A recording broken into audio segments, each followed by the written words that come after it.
Digital 410 Media proudly presents the What's the Scuttlebutt podcast with your hosts, Don Abernathy, Jeff Copsetta, and Dennis Blocker. Welcome, everybody, to another episode of the What's the Scuttlebutt podcast, your favorite World War II-based podcast. And boy, howdy, do we have an episode tonight. I'm not even going to bog you guys down with the promos and this and that and the request for you to go do these other things. We're going to get straight to it. Jeff, do us the enormous pleasure of presenting this week's guest. It is an enormous pleasure, and it was an honor to meet this man in person a few weeks ago. Dennis and I had that unique, distinct pleasure. And joining us tonight is the one and only Captain DaleDye. If you let's just say this: if you've seen a military movie in the last 40 years, you know who DaleDye is. He comes with just no introduction.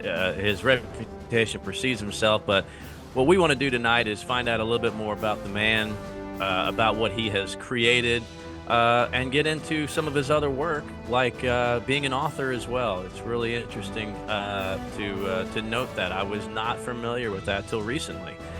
So, Captain Dye, again, thanks for taking your time out and joining us tonight. Oh, I'm glad to, guys. It's one of my favorite topics, so we're right in the wheelhouse. Absolutely. And we kind of planned this around that 80th anniversary of the invasion of Peleliu, of course. I talked to Scott about a week ago before he hit Guam, and I told him I wish I was there with him and have fun and everything over there. But so, as I mentioned before, of course, as a former Marine, sir, of over 20 years, obviously you were probably a Mustang after 20 years getting out as a captain. It's either that or you just did something really wrong. Well, it might have been both, but I was 30 years enlisted before I got my commission. So outstanding, and a tour in Vietnam as well. Several, yeah.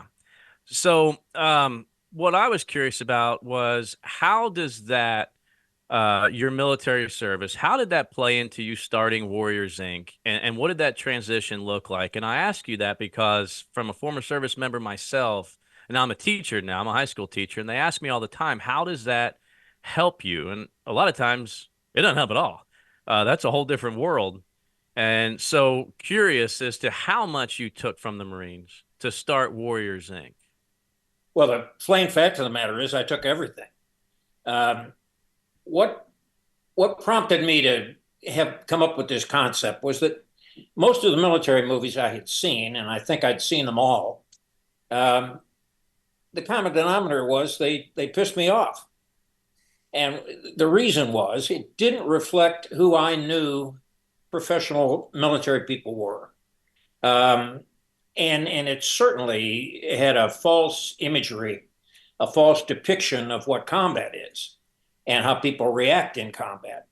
And I couldn't figure it out. Frankly, I'm a Marine and I pick my nose a lot and eat crayons, so I couldn't figure these things out. What is it? Why was Hollywood doing this? Don't they know what the truth is?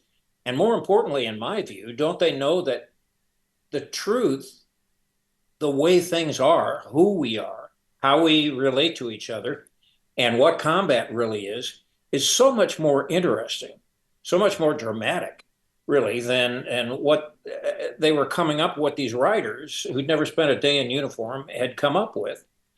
And I said, well, that's a terrible mistake. And not only that, it's a disservice to those of us who wear the uniform or wore it, and those of us who fought, no matter when the war was, because I believe the warrior spirit is the same throughout history. Somebody's got to fix this. And when you're ignorant, you can do a lot of things that people tell you can't do, and that was certainly my case. So I said, well, screw it. I'm just going to fix bayonets, and I'm going to go out there in LA and square that place away. It didn't quite work out that way. I retired. But to direct myself back to your question, I had this, what the Marine Corps had taught me was that you don't give up in the face of frustration. Usually frustration comes because you don't know something. So I set about to try to find out how this movie business worked. Who are the movers and shakers? Who are the generals and the colonels and the gunnies? And how do I get in there and influence that? And it took me about a year. And frankly, my concept, which once again, to your question, came from my experience in the Marine Corps. How do you teach people?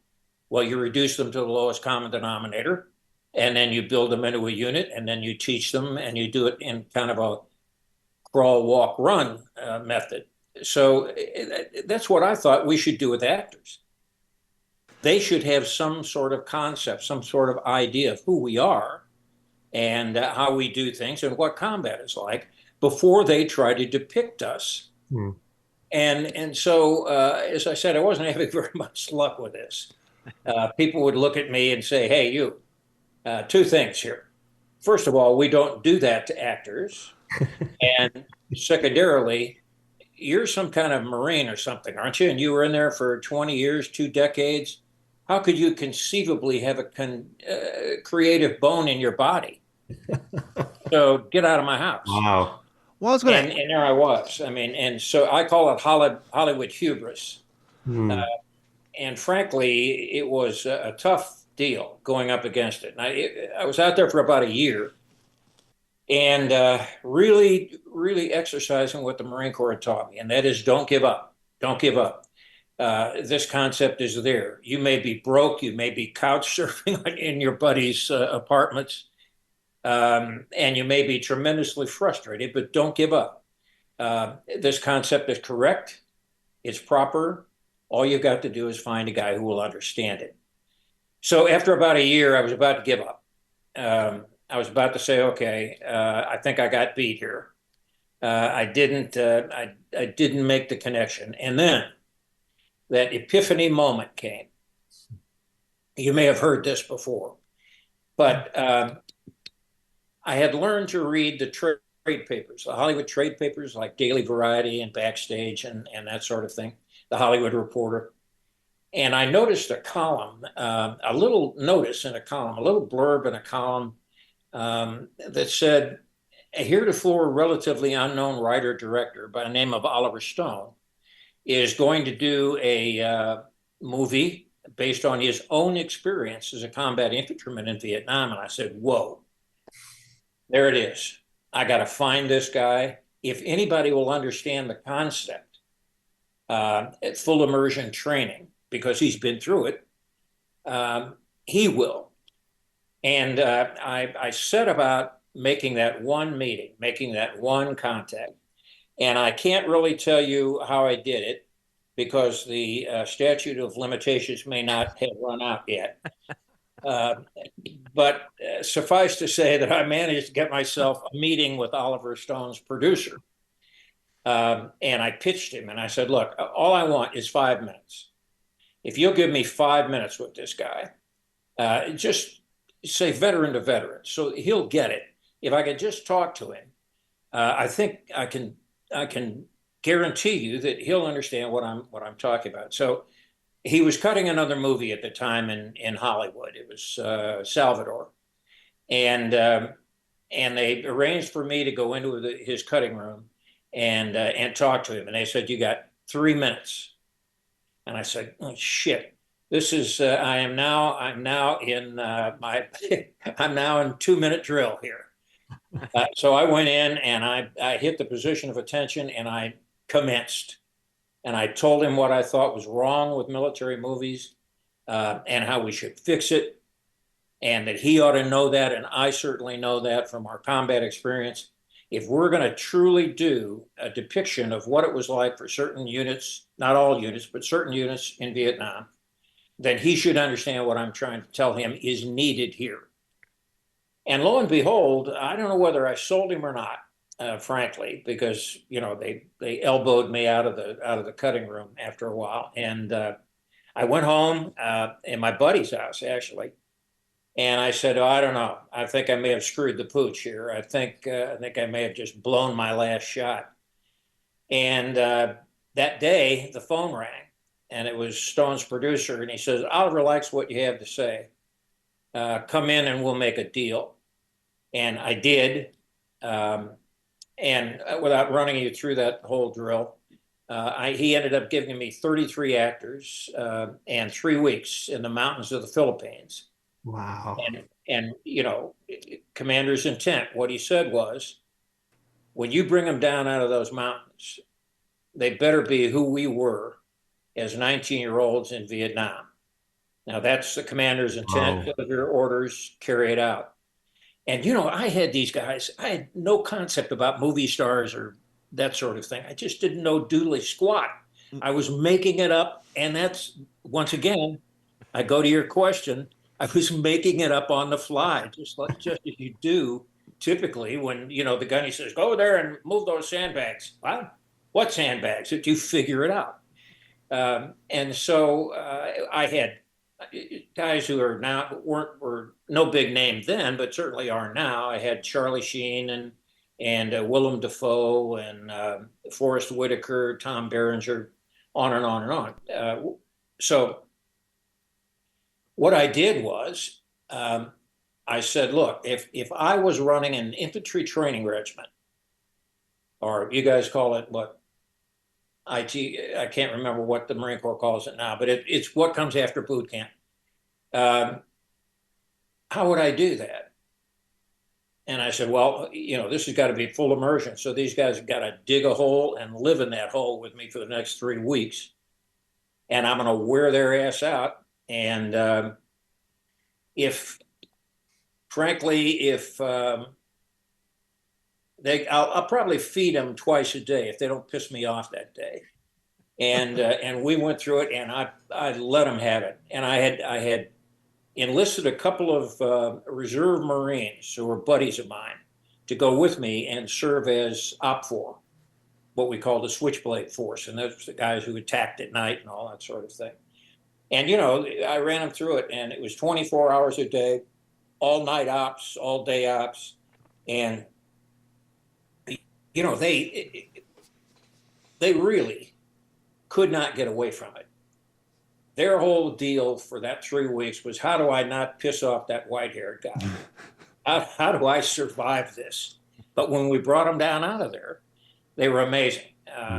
They looked and felt and talked and acted just like we did when we were 19 in Southeast Asia. And the upshot, frankly, was that we brought that little $5 million film home, and that's all we had. We had $5 million in the bank, not a penny more.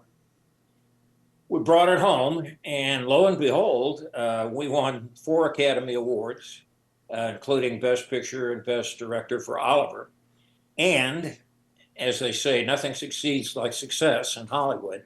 And suddenly my phone was ringing off the wall, and I actually had a phone now.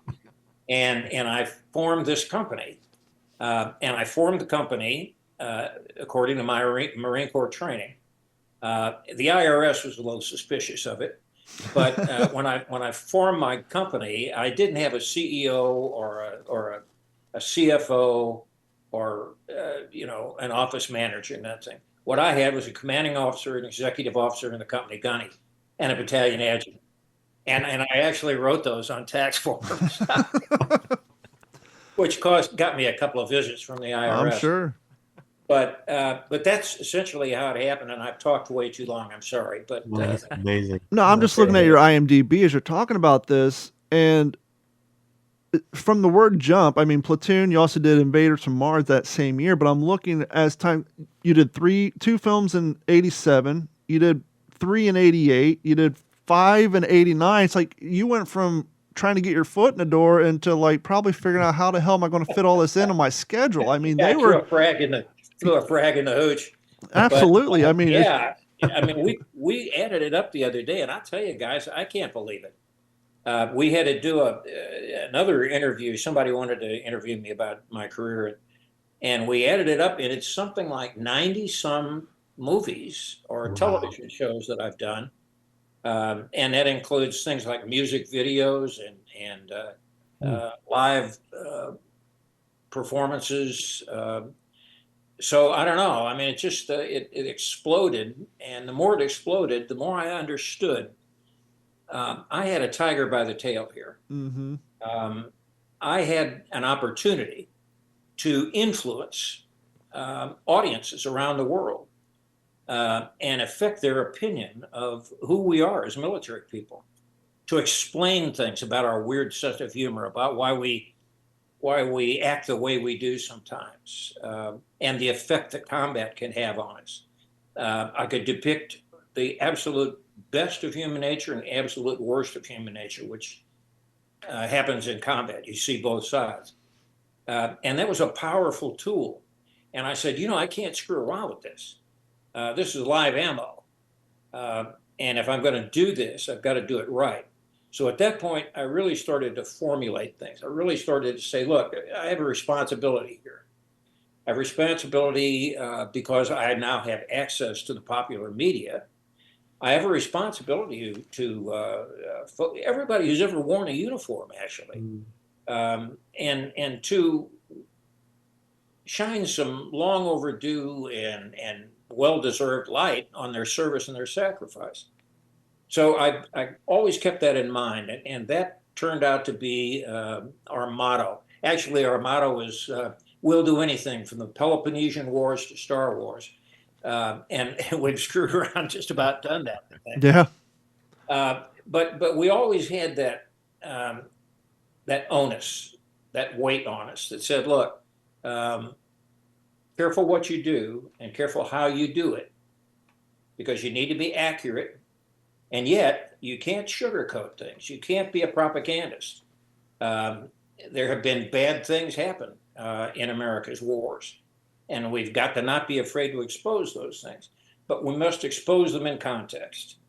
And so, philosophically, that's where I went. And that's where I'm still going, I think. It's kind of. And yes, let me just say a word about books. I guess I've written 12 or 13 of them now. And the reason I do it, the reason I run a publishing company now, frankly, is because it's part and parcel of what I was just telling you about. In every way I have available to me, using every talent that I have, that I've been blessed to have, I want to get that message out there about who we are, about the warrior spirit, about what we believe and how we act and why we act that way. I want to give people who've never had that experience a little chance to unscrew our heads and look inside. And I do that in every fashion I can find. Themed entertainment, music videos, video games, novels, books, movies, and television. So I'm trying to hit everything with one bat, but there you go. No, absolutely. And I'll be honest, growing up with Platoon being one of my all-time favorite movies, and that was one of the films that we watched during my tour in Baghdad. In fact, that was the first time I saw Band of Brothers as well. I was deployed there March of 04 to March of 05. So that was fresh stuff at the time. And if you did nothing else besides Platoon, I feel like you did it all. And because a lot of the guys I served with, we still have the friendly argument over a beer or two that Barnes or Elias. Yeah. Right? I mean, Elias. Barnes or Elias. Listen, I had that argument, and I don't want to answer it. Right. But what you'd said there really kind of struck a chord too with me, and it leads me to my second question for you. And we talked a little bit about this in Fredericksburg as well. I had a similar role to you as a military advisor for an independent film here in Texas, and was brought on because of my combat experience, and I struggled with some of that same stuff. With I remember the lead actor putting on a pair of Marine Corps trousers, and they were a little tight around the waist, and I made the comment, "Well, fat body, you're on half rations the rest of this trip. You need to fit into those trousers." And I had a talking to that's not how you talk to actors. But how do you, in your mind, how do we balance what people really need and what we want? Because we do, I think there's a good portion of the American public that wants these military movies, wants to remember the sacrifice and honor what, my grandfather did that, or my great uncle, or my dad was drafted for Nam. But how do you balance? Sometimes the inaccuracies are necessary for the film, or there's not enough, character development. So you got to give that guy a mustache so you can remember him. How do you balance that? Or is that a case by case scenario based on the director? Well, look, it is a case by case scenario. And I've got to tell you, in all honesty, I think we've won 8 Academy Awards and 13 Emmys at this point on films that we've worked on. So I don't have a lot of that problem. If it's a Captain Dye film, there's a whole. I come at it now from a little bit of a perspective of power. I walk in and say, "Look, guys, I'm going to do this. I'm going to help you, but you have to recognize that I'm a dramatist, so I'm on your side. I get storytelling. I get how to do this. I've learned how to do this, and you have to move in my direction by saying we want it to be as accurate as it can." Now, that doesn't mean flag waving all the time. It can be brutally accurate to the point that we've screwed up here, but that may be the story, and it may well be the story that needs to be revealed. So early on, to get to your original question, I did have a hell of a time with that balance, and I think I'm enough of a bullshit artist that I could get in there. If I'm saying something horrible, let me know. But No, you're good. Good. I think I was able to schmooze to convince them that I might have an element here that they want to pay attention to. I didn't hard ass them. I didn't go in there and say, "Oh, you people are screwed up like Hogan's goat. I'm through. I'm walking out of here. And if I ever see anybody that looks like you, I'll kill them." That was never going to work. And I knew it wasn't. So I found a balance where I could respectfully, kind of like you do with a lieutenant. If you're a gunnery sergeant and you got this lieutenant and you know that he commands the platoon, but he's got his head up his butt and he clearly doesn't know what's going on. You can't just say, "Lieutenant, pull your head out of your ass." You got to go over there and say, "Sir, look," and you explain it to him. That's kind of what I did. I kind of used that tact, which is part of one of the leadership traits. I kind of used that tact to go over and say, let me suggest. And I tried to make it a habit never to say no. No, period. I would say no, but, because I would always have in my pocket the suggestion that would be a better way of going at it, and a more accurate way of going at it, and a better depiction of the situation that was going on. So you're right. You're absolutely right that it was. It's a tough balance, and it's not something you bring your Marine Corps tact to it as a leadership trait, but it's experience. You just got to get your pee-pee whacked every once in a while, and you got to stand at attention and say, "Okay, I lose this one," and you back off. Fortunately, nowadays I don't have that problem. Well, it had to be rewarding and helpful that one of your first projects, or the first project, Platoon, was such a great film and looked at with such reverence. And I'm sitting here trying to think how different that movie would have been if you wouldn't have walked into that editing booth and saying, I'm like trying to think, would the scene where they find out he sprayed bug spray on his feet to try to get, how would have those scenes played out if they didn't spend that week, in the trenches, or your impact on that film? And I go back, try to think, prior to Platoon, was there any other military-based movie that showed not only the fight against the enemy, but Mother Nature too? And so when you're going on these additional projects and you're trying to present your evidence, it had to be a lot easier knowing the fact that your first film was such a huge success that you had that to show as the outline for what you're trying to do. Yeah, absolutely. And you're correct. I mean, as I said, nothing succeeds like success in Hollywood. And you had people saying, "Well, we've had this project for years, but we couldn't figure out how to do it." And said, "I'll take care of it." And I found that early on, the best way to go at it is early. Get in it as early as you can. Nowadays, I'm in at the conceptual point. I talk to the writers before they ever sit down at the keyboard, and talk to the producers and the directors about money and how to spend it properly and all that sort of thing. But none of that, to go directly to what you had to say, none of that would I be able to do had it not been for the great success, that great stroke of luck that I had with Platoon. One of the key positions of a quality consultant is to be aware of their time, their schedule, and have a good team that works, around them and directly with them. How do you get to that point that when the requests come in at such a high level and at such a large volume that you realize we can't actually participate in these other projects that we're getting requests for because it's going to take away from the quality of work that we're doing on these projects that we're already working on? Do you have a team of trusted people that you hand projects off that you just logistically can't fit into a schedule, or maybe it's not exactly what you're into? Look, we're able to do multiple films around the world now. And I was smart enough, and this goes to your original question about what things I learned in the Marine Corps and how I carried them over into what I'm doing now. I learned to use a staff.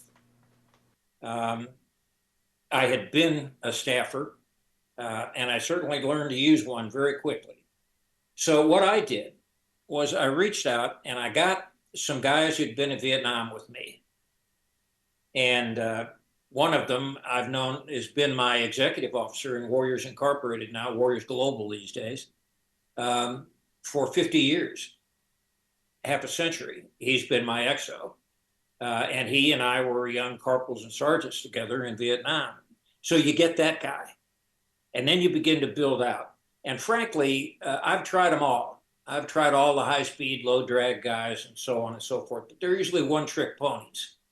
What I found works best is to find and adopt and adapt a Marine Corps squad leader. You get that sergeant who's led 11, 12, 13 men, depending on the era that he was in. And he knows how to teach, and he knows how to lead, and he knows those things about leadership principle and all that sort of thing. So he's my favorite guy. And what I did was I got 4 or 5 of them, and I began to train them in the cap and die method. And we found ourselves able to do one picture on one side of the world and another picture on the other side of the world, but they were both Warriors Incorporated pictures. And they were both done in my inimitable fashion. And that's because I built the staff. Technology has probably made the logistics of that a lot easier now. Opposed to conference calls, now you can just visually see what's going on. Yeah, absolutely. But you got to remember, we didn't have this crapola back in those days. I mean, I had to pick up a telephone and put in my AT&T card and dial up the other side of the world to get a sit rep, from what was happening in Australia while I was in Europe.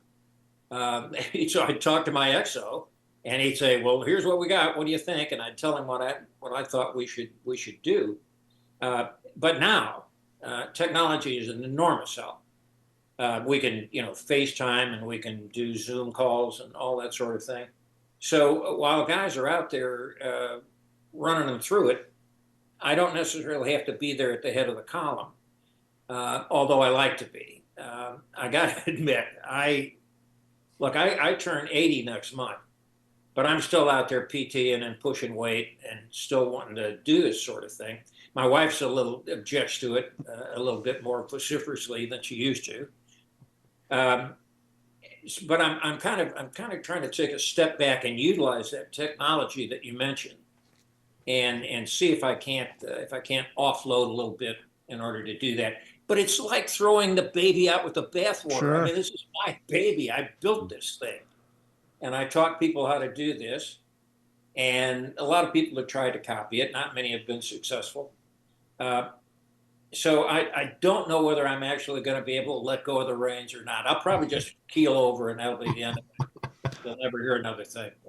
I know Jeff has some questions, and we want to get into the author side of your history, but I have one last question on this particular topic. Speaking of technology, has the way you guys gone about the training and your original outline for your mission statement in the movies, how have you had to adapt that now that it seems like more productions are going with the CGI versus actual, physical I just went completely blank on the practical. practical. Yeah. Thank you. The practical effects. How has that changed the way you guys have come in your original mission Well, statement? it's been a factor, no question, because we're movie makers, we're filmmakers. And if you take, for instance, if you look at the most recent miniseries that we did in UK for Masters of the Air, Mm-hmm. that was huge amounts of CGI, huge amounts of computer-generated imagery, and you have to learn to use it. I mean, I have to go to the techno geeks and sit down with them and say, what the hell is this? What does this mean, and how do you do it?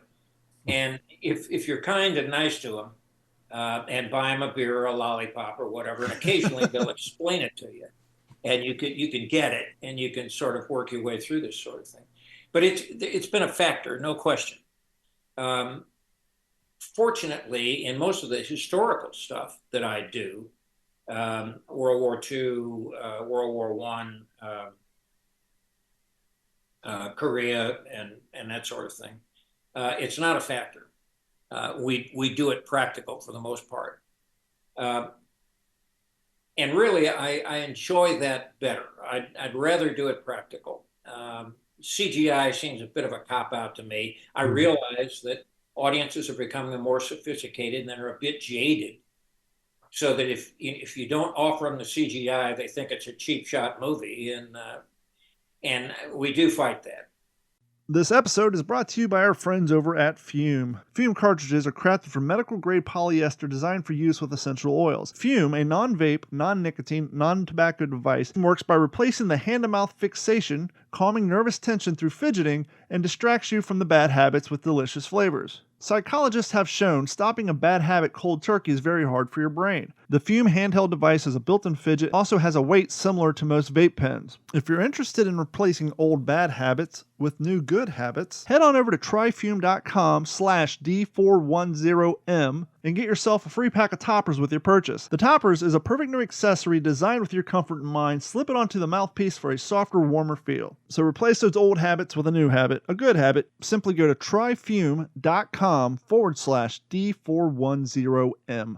That's tryfume.com/D410M. I've got no further questions unless he's looking for another E5 for Warriors Inc. in the Central Texas area. This is Dennis's turn now, I think. Captain Dye, sir, I'm an avid reader. I'm devouring books all the time, and I have pretty much zero time for fiction, but I have really enjoyed File. I one of the habits or something that I'd done ever since I could remember, when I'm reading about someone that I admire, for instance, Shackleton or Joshua Chamberlain or Grant, his amazing memoirs, if in their reading their memoir, if they mention a book that was impactful to them or a person that was impactful to them, I'll write it in the flyleaf of the book, and then I'll buy that book, right? And I'm wondering, sir, who inspired you? What books were important to you, and what people did you really admire? Look, it's funny, but I have exactly the same height. You see these books in here? This is 1/3 of the library. The other, it's about 1,200 volumes. Wow. And I'm that kind of guy. I'm voracious. I read and I write all the time. But to answer your question, I guess, I've read all the classics. I've read Clausewitz and Mao Zedong and all of the really philosophical works on war. But I like to be entertained. I like to be, and it's you dig through those things. I mean, they're so dense. And you pull out one or two gems and jewels and you write them down somewhere, and okay, Jesus, I hope I never have to go through that again. I love Once an Eagle, Anton Myrer. I love all of the early Marine stuff that has been done. I think I have 3 or 4 bookshelves just full of Marine fiction, World War II primarily. although there's some great Korea stuff. I wrote a book called The Korean Odyssey, which was I think my last published book. Oh, by the way, not that you mentioned Peleliu File, here's my plug. We just got it out, and in October, it'll be in audiobooks. Oh, So awesome. you can go after Peleliu File in audiobooks. Did you do the reading on that? What's that? Did you do the reading on the audiobook? Yes. Fantastic. Nice. What's Excellent. left of my voice. I was gonna say who maybe Mike Rowe if you're lucky, but other than that, no, you can't beat your voice. Yeah, Maybe I know. you, I hear the same Sam thing. Aylett, and then maybe Mike Rowe, but no, you're the only one who can read your books. Well, I'm the only one that can figure out how to pronounce the sort of things I do. The truth. The Peleliu File is out in October in audiobook. But I think the writers who have influenced me are guys like Anton Myrer. I'm a great admirer of Jack Reacher and Lee Child. I read Arthur Conan Doyle, Sherlock Holmes all over the place. So I'm eclectic. I pick and choose these things. But there, I'd have to go in and look at the names of all the Marines whose books I write and enjoy, and some of which are really esoteric. You have a hell of a time finding them, but when you do, they're gems, they're jewels. But I'm with you. I think people are losing that hunger for the written word, and I think that's unfortunate.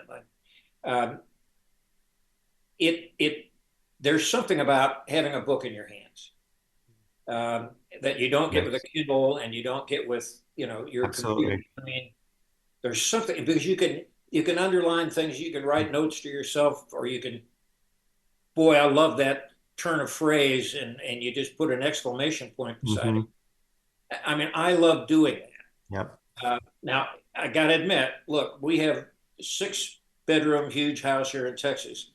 And half of it's filled with books, and it depends on which day it is. I'll go in and find something and work on it. But I get it; we're kindred spirits. Well, the nice little benefit to that too, as Jeff and Dennis and I do as well. We get we inherit a lot of used books. People find, oh, you're in military history. Jeff all the time gets crates of books. But to your point about writing down notes, oftentimes we get to read other people's thoughts. We get to see other people's notes and things they found interesting, and like, I don't know who this guy is, but I agree with him. Yeah, that's a great thing about used books. And if somebody has a used bookstore 40 miles south of here, I'll go. Yes.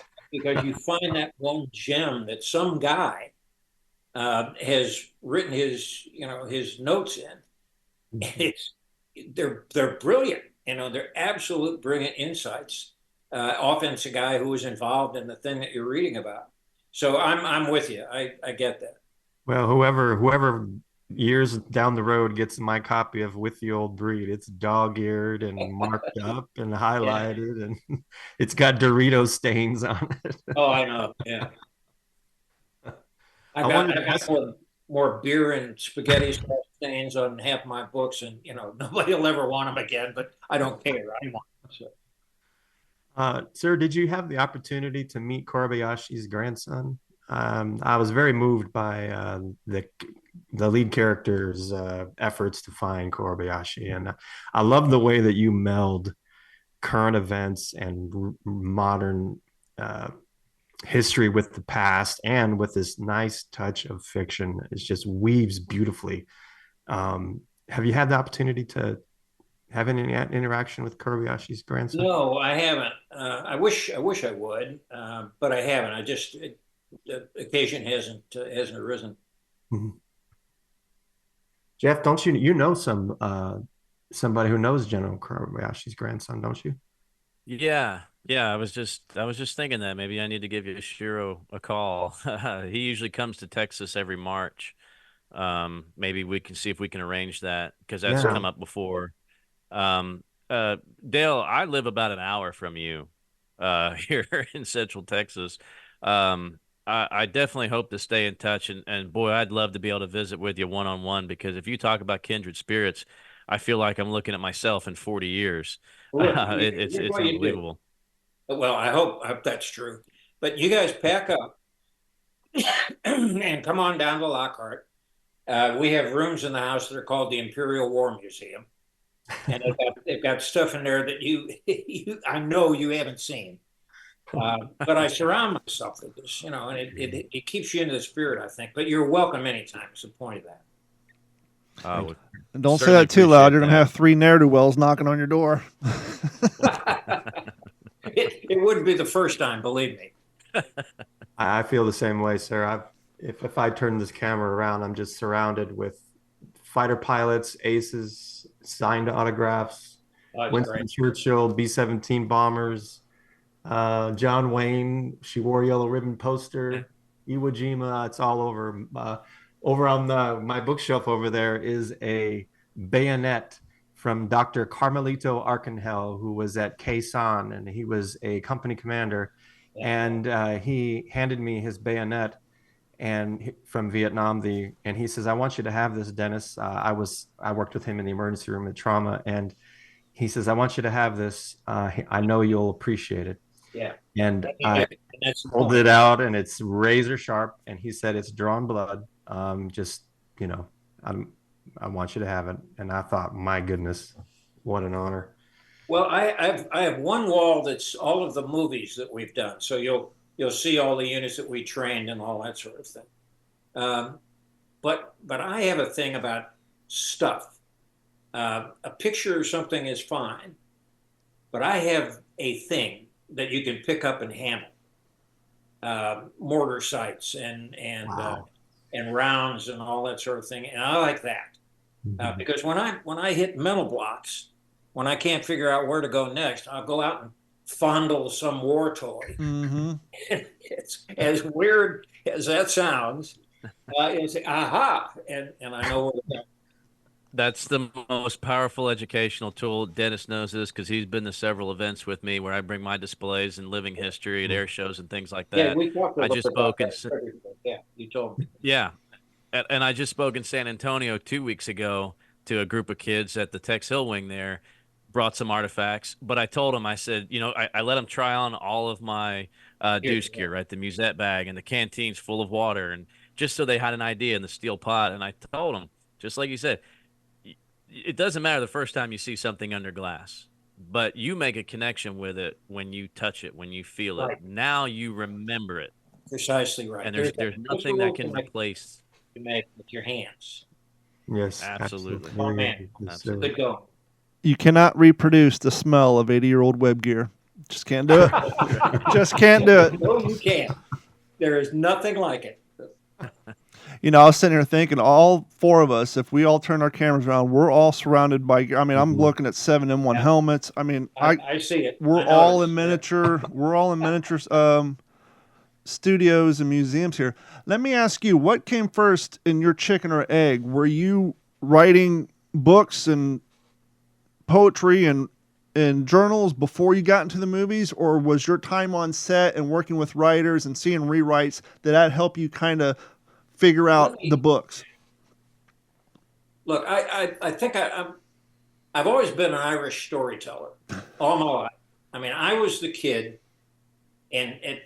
around a campfire that could tell you a shaggy dog story that had absolutely no point, but I would keep you riveted for 15 minutes because of the way I told the story. That's always the guy I was. So I think I come by a little bit of it naturally. But I have to say, I came home out of about 33 months on the line in Vietnam, pretty well screwed up. I didn't know it. You never do. That you're screwed up. Everybody else is screwed up, not you. But I was carrying a lot of demons. There was a lot of poison in my guts, and a lot of imagery that I couldn't shake. And I guess we would call it PTSD, although I hate that name. I hate that term. I think PTS is fine, but D means it's a disorder, and it's not. It's perfectly natural. Mm-hmm. But I was suffering from this stuff, and I couldn't get it out. You know, all the crap old excuses you've heard from the guys that came home from the Middle East wars recently. Nobody knows. Nobody understands. I don't want to tell anybody because I don't want to relive it. Nobody can understand. And if I told them, they wouldn't get it. So I just got to sit here and be a poor, you know, that's crying the poor ass. And I don't believe in it. So what I decided was the way to get by this was to write about it, to talk about it. Now, I had a hell of a time finding anybody that wanted to read it or listen to it, but that didn't stop me. I knew that I was healing. If I could get this stuff out, it was poison, and it was sitting in my heart and in my mind and in my guts, and it was fermenting. It was rotting, and I needed to get that out. I needed to expunge that stuff. And so I said, well, how can I do that? And it occurred to me that I have a talent. I could speak. I can create images, I can write. And so let me do that. Let me talk about these things in one fashion or another. And it's cathartic. Mm-hmm. It was catharsis. And it was much more effective than self-medicating with booze or anything else. So I said, look, I can do this. So I started writing. This hopefully goes back to your original question, if I can remember it. So I started writing while I was still in uniform. And I found that it was cathartic. It helped me justify things. It helped me explain things. It helped me feel that I was not a bad person. I was simply caught in a bad situation, as were hundreds of thousands of others. And I had to understand it, and I had to talk about it. And when I did, and this sort of carried over into what I did and showed this, but when I did, I relieved myself of an enormous pressure, of enormous guilt. And I brought myself into a certain clarity, into a certain understanding of what I had been through, and therefore what other people had been through. I mean, look, guys who went through a lot worse than I did, from all wars. And so I began to preach the business of talking about it, getting it out, get the poison out, expose the poison to air. And I think I helped some folks in that regard. And what I found was that my first book that I wrote about it was called Run Between the Raindrops. It's about my experiences in Hue and TED of 1968. Was a hit. And I said, well, there you go. Not only can I medicate myself here by getting the ghosts out, the demons out, but I can tell great stories that help people understand what men at war, or women at war these days, but what people at war go through. And so that's a long-winded answer to a question I can barely remember, but I think it had something to do about. No, you answered it. Why I'm writing. That was great. And I started writing. No, that was great.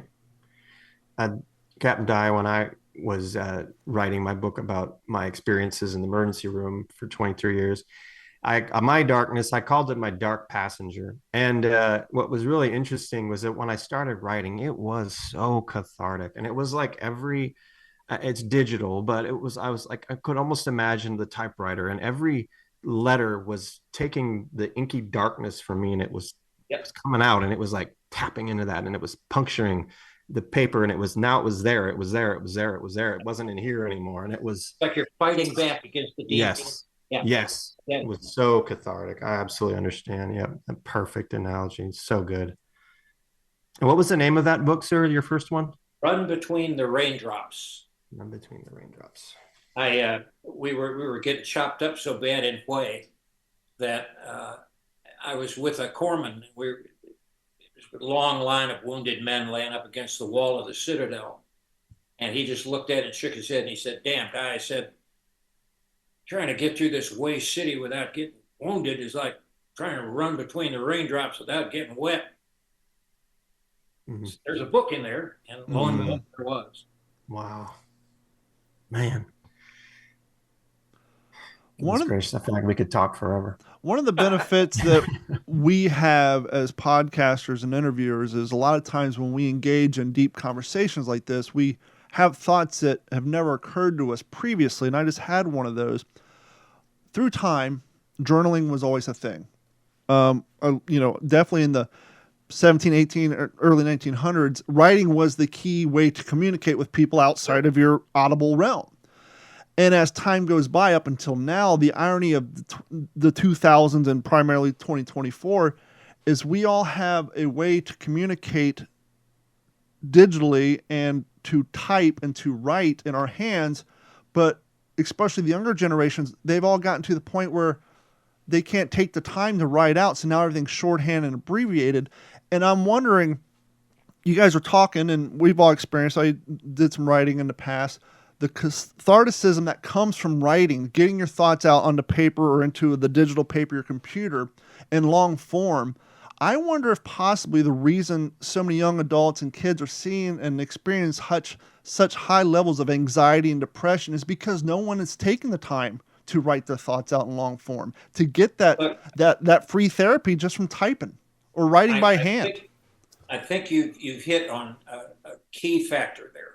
I mean, look, I don't know how they do this with their thumbs. I mean, I'm still doing this, but the point is, I think you're exactly right. I think there is a therapy in creating something. To me, it's like an artist who has an easel in front of him, a canvas, and he daubs on some things, or he draws on it with chalk or crayon or whatever, and there's something inside him that's now coming out through his hands or his eyes, and it's turning into something else. Now, we do that by sitting there at a keyboard or at a typewriter, if you will, or even longhand sitting there and transcribing to a notebook.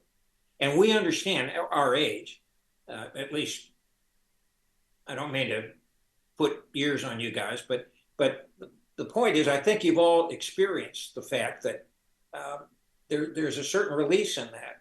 Mm-hmm. If nothing else, it gives you the time to think. Yes. Because you've got to think of what I'm going to type next or what I'm going to write next. And you don't have that when you're trying to do, a 24-second communication on a text message. And so I think you're exactly right. I think we're missing out on taking the time to at least put our thoughts down. And sometimes what that tells us is our thoughts are absolute bullshit. and frankly, we need to think again. Yeah. But we've taken that time to do that. And so I do think youngsters are missing that. Go ahead, Jeff. We've talked about that on the show before, and I know we probably need to start wrapping it up here. But we mentioned before how I feel like I'm the last generation of fighting men who came home with a box of letters, right? I knew what it was like. I married my high school sweetheart, so I have every letter that I couldn't wait to get and to smell that piece of paper from her. Thankfully, when we think about the World War II, the greatest generation, so many times, the grandpa, if you will, passes away before the family finds a footlocker in the attic with these artifacts, with these letters, with his thoughts. And the cell phone's not going to be here. That artifact is going to be long gone, along with every other email and text message. Mm-hmm. So we have to be careful. And my son now, my oldest, is he's in the middle of basic training for the Army right now. He's the 5th generation cop set to serve. And he's learning this new trade as a young man suffering at Fort Moore, Georgia, how to write mom and dad and girlfriend a letter. Because not only the things that you mentioned, but again, it's an artifact. You're not going to keep a text message for 80 years, but right. It is but an a artifact. letter, absolutely. So, especially private letters, because in a private letter, you can, to someone with whom you're intimate, someone you'll say things and reveal things and thoughts and feelings that you've had that you wouldn't say, in a corporate letter of some kind or a letter that had public access. And you find out that that was the value of those things. That was that guy crying, and that was that guy talking. Yeah. And so it has enormous value. You're right. Just had an insane thought. Imagine now, Platoon, produced in 2024, and instead of Charlie Sheen narrating letters he's writing home to Grandma, you just have little short text messages typing across the screen. The impact wouldn't be there. Don't say that. Some idiot's going to try to do it. It is an existing IP, and Hollywood loves existing IP, so you never know. No, you don't. Real quick, we're going to get into the end of the show that people love, and that is what are you reading? And we're going to start with you, Mr. DaleDye. What you reading? You know what? I'm reading 3 books by C.S. Forester recently. One is The Gun, and I forget what the other ones are. But I was introduced to C.S. Forester by Tom Hanks, as a matter of fact. We did. A Rifleman Dodd is the other one. Rifleman Dodd and The Gun, and there's a third one I'm reading. Now it's provincial, and it's a bit Elizabethan in its vocabulary. But Forster wrote a book called The Good Shepherd just before, during World War II. In fact, he wrote it, and Tom Hanks loved it, and we based a movie called Greyhound off of C.S. Forster's The Good Shepherd. And so Tom introduced me to this, and I said, "Whoa, I've got to read this." And then I got interested in C.S. Forester and began to read him. And I'm like that. I'm compulsive as hell. If I find somebody's books I like, I mean, just take Lee Child and the Jack Reacher series. Now, there's nothing spectacular about that. It's a blatant entertainment. But I must have 24 or 25 of his books on a bookshelf in there. Because I read one and I said, I love this stuff, and bought them all. So I get it. I'm like that. But C.S. Forester is what I'm reading right now. And I'm writing a new book. So I won't tell you about that one because I haven't figured out exactly where it's going yet. But it's about the CIA in Central America. How's that? We'll happily have you back on when that book comes to time for media. Sure. Hey, Jeff, what you reading? I'm in a few projects right now. I picked up a first edition Ernest Hemingway Men at War. Of course, familiar. Of course, that shows up in a trash can in a scene of the Pacific. And I had to get a first edition Hemingway. I'm a huge Hemingway fan, and so I got through some of Caesar's commentaries and read about Thermopylae. But then spent a night over there at Dennis's before I spoke in San Antonio. And I just happened to get into seeing Gettysburg for the first time. I don't know where I've been. The Civil War surpassed me somehow. I just spend too much time in the Second World War. Not too much, but I don't spend enough in other realms. As you guys know, I really enjoy the First World War because you can't understand that second without the first. But I am enthralled with Joshua Chamberlain and Little Round Top. So I'm also in the middle of Chamberlain's Bayonet Forward that I'm borrowing from Dennis. But I also have to have something from World War II, right? I mean, we talk about this. Doesn't matter what I'm reading. I'm also reading something about World War II, and I'm doing a little research on the importance of the OS-2U Kingfisher, an aircraft during World War II that does not get a whole lot of notoriety. The Kingfisher was there observing the guns off the coast of Peleliu during the invasion. They were spotting for the bigger ships out there, and believe it or not, the Kingfisher picked up a pretty important pilot that was stranded for 3 weeks in 1942. He just happened to be the leading American ace from World War I. Eddie Rickenbacker gets down in the Pacific in November of 42. 3 weeks later, is picked up by a Kingfisher. So interesting stuff there on an aircraft that's pretty easily overlooked. But I'm enjoying all of those reads right now. Hey, Dennis, what you reading? I am reading Peleliu File. Yay! What's that guy's name again? What I was don't the know. author? Some goofy bastard. But yeah. Some guy. Oh man, I tell you what, I'm about a quarter through Shake Davis. What a great name. I love his daughter. I love that she's on Wake Island. I love that he's on Ewo sat phoning her.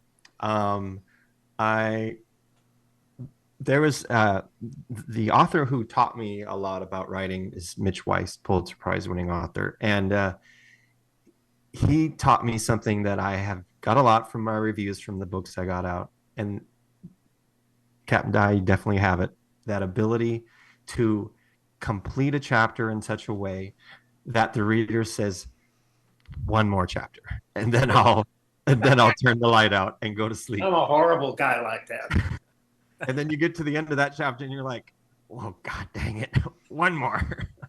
Not to beat my own tom here, but Peleliu File was the second of the Shake Davis books, and there's I think 10 of them now. There's Lao's File, Chosin File, Contra File, and they take Shake through all of these. Many of them have historical.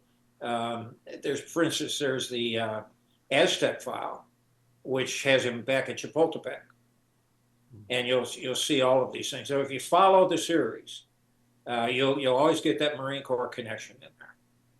Yeah, definitely. In fact, I've been told Marines love them, so I guess, and they sell well. So I don't know who's buying them. It's a fast read. It's definitely a fast read. It flows nicely. My book on, we always talk about projects and this and that. My book on Bonsai Cliff at Saipan is all done. It's been edited 10 times, so that should be coming out pretty soon. I have an artist in the country of Georgia working on the cover right now. Have you been out to Saipan and stood on the cliffs? No, sir. You should. No. I've one of the greatest thrills of my life is to be able to. I've made almost all the islands: Iwo Jima, Peleliu, Saipan, Tinian, Guam, and Guadalcanal. But standing on there, especially, what the hell? Now that you've written it, yes, sir. Tuck a copy under your arm and get your ass out to Saipan and take a look. You'll love it. Especially. Speaking of that book, I've been super wicked busy, and I'm getting ready to look at my library and crack open a new book now that I finished my Merrill Marauders book. But the last book I read, I actually proofread that book for Dennis. And let me say, one, Dennis, thank you. That was an extreme honor to be asked for my opinions on that book. But, you're talking about Dale's ability to write and to keep you interested. I literally read your book twice before giving you the few notes that I had. And I know your end goal is to make that into a series of short books and short stories. And let me tell you, sir, you got something there.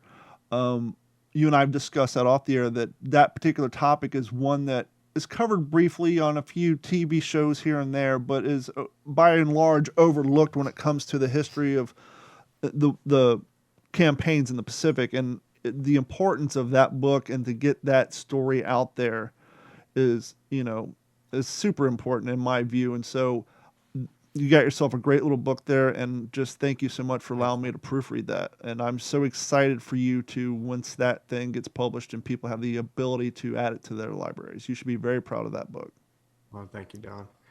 Captain Dye, I was fortunate to interview hundreds of World War II veterans through the years. And it just so happened my grandpa was on a gunboat in the Pacific, and that's how I found out about Bonsai Cliff, was interviewing my grandfather's shipmates and other guys from these gunboats, a Flotilla 3, that were coasting along the beach with these megaphones and the interpreters trying to get the Japanese to.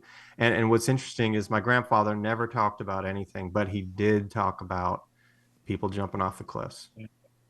And yeah, it's one of those weird, unexpected incidents in war. You expect death and you expect incoming artillery and shooting and violence and horror. And that's one thing. You expect that. You've been taught to expect that. But you see something like the Suicide Cliffs out on Saipan, Banzai Cliffs, some people call and you see women with their babies jumping off and killing themselves on the rocks below those cliffs. That's something that I think imprints so deeply that you can talk about it. You have to. Mm-hmm. Yes, sir. Absolutely. Dale, All right. What other horror have you guys got for me? Go ahead, Jeff. I was just gonna wish you an early 80th birthday, Captain Dye, and don't be surprised if you're around when my son graduates from scout training in the second week of December. I bring him home for a few weeks for Christmas. I'd love to give you a call, and I'd love for the family to meet you. It would just be an absolute honor for all of us, and especially for my son. I mean, I love it. You know, I meant it when I said kindred spirits. It's one of the reasons I'm glad to do this sort of thing. It's another one of those cathartic events. You know, I could talk to people and I could shorthand stuff, and you get it. Yes, sir. So it's a pleasure to do it. I'm glad to. Absolutely. Bring him by, and we'll show him around. Will do. We want to thank everybody for tuning in for another episode of the What's the Scuttlebutt podcast from myself, Jeff Copsetta, Dennis Blocker Jr., and the one, the only Captain Dale Dye. Thank you guys so much, and we'll be back with you all next week. This has been a Digital 410 production.